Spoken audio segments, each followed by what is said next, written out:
Kepada saudara-saudara saya yang mencintai Sanatana Dharma dan yang dicintai oleh Yang Widi, saya sampaikan Om Swastiastu. Tiba saatnya sekarang kita melanjutkan artikulasi daripada kehidupan setelah mati menurut Weda, yang subjudulnya adalah jembatan.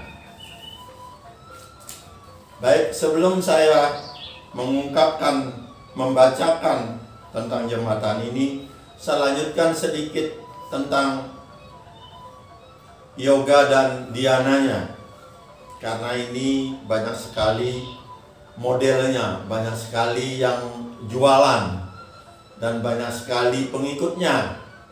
Tetapi saya belum menemukan setelah mereka tamat dari yoga, dia bisa berjalan di atas air, atau bisa dia masuk ke dalam air tidak basah, kemudian dia bisa hidup tanpa makan nasi. Tapi sama saja dengan saya sebagai seorang walaka, hidup sebagai manusia biasa. Yang menarik, di dalam buku God Talks with Arjuna, The Bhagavad Gita, Royal Science of God Realization, yang ditulis oleh Sri Paramahamsa Yogananda, dia membuat simbolis yang sederhana tentang cakra. Kita kadang-kadang menerima begitu saja cakra itu ada 7. Terus kalau kita tanyakan, cakra yang di jidat ada apa tidak? Di kening ada nggak cakranya? Kemudian di atas ubun-ubun ada nggak cakranya? Karena cakra itu disebut dengan plexus, lapisan tulang-tulang belakang. Ini bisa untuk dipelajari lebih. Artinya kita memakai akal sehat lah. Jangan langsung terima begitu saja oleh gurunya.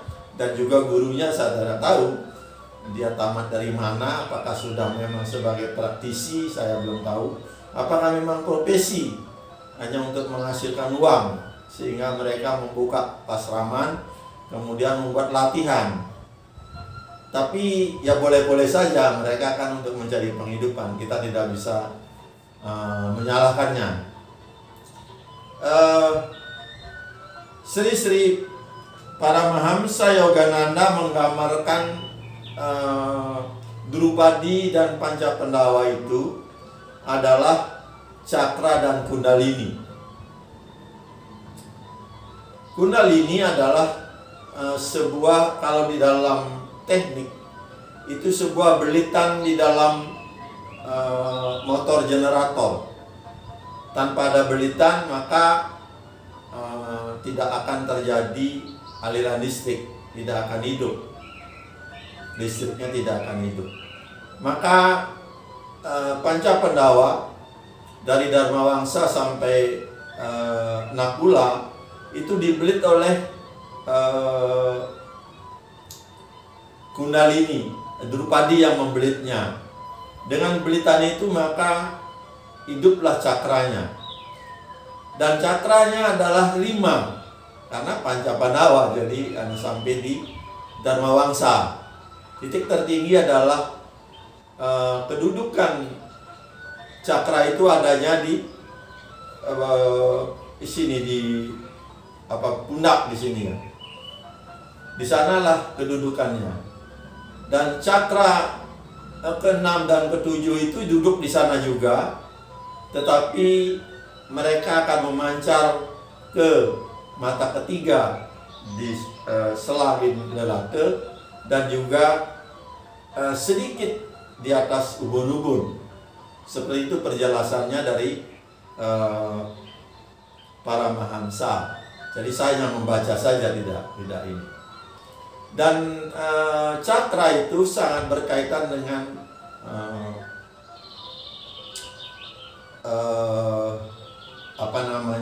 kelenjar.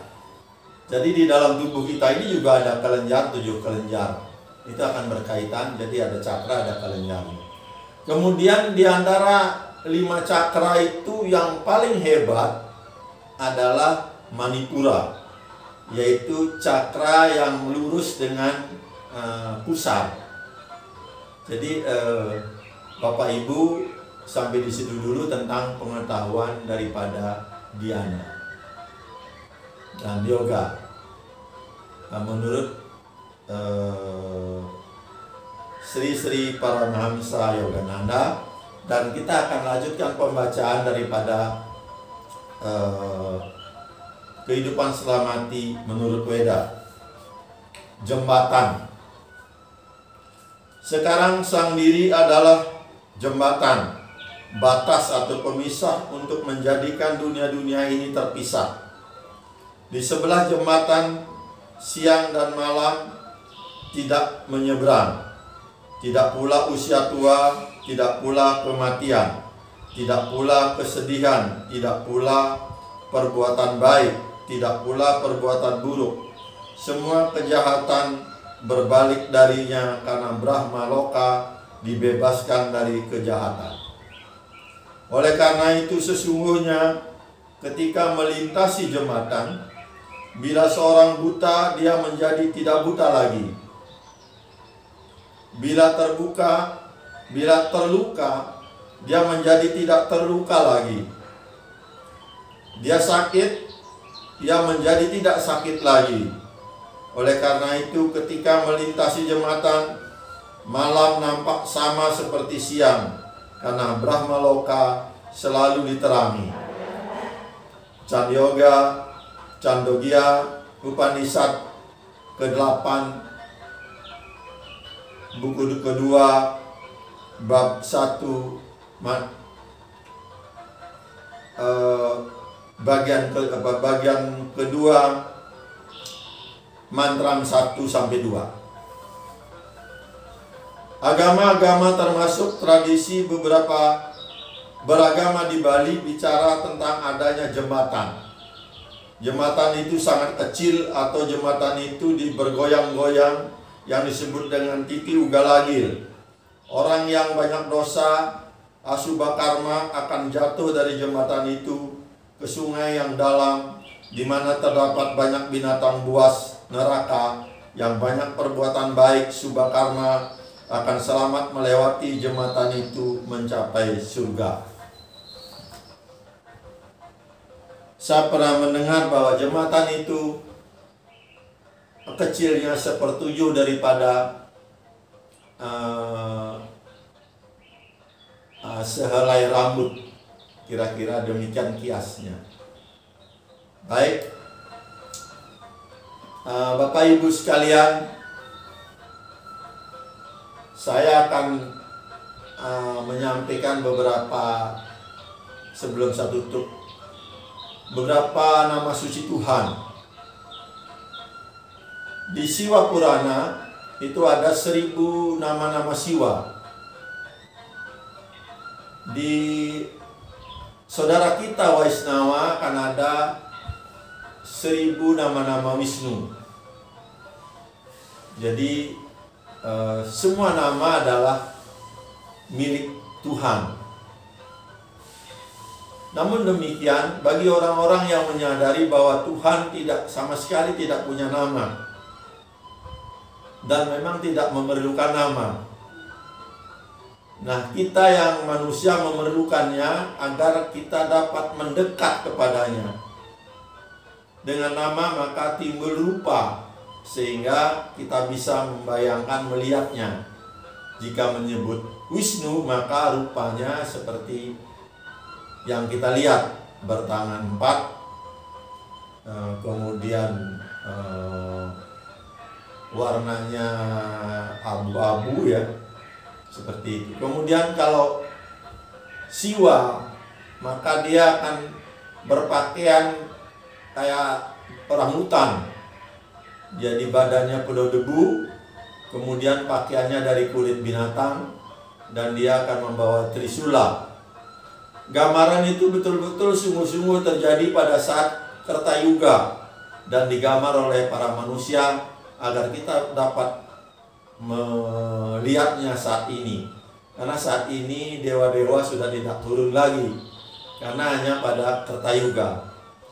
Pada Treta Yuga saja sudah sangat jarang, kecuali ada upacara besar. Nah, zaman Kali sama sekali tidak.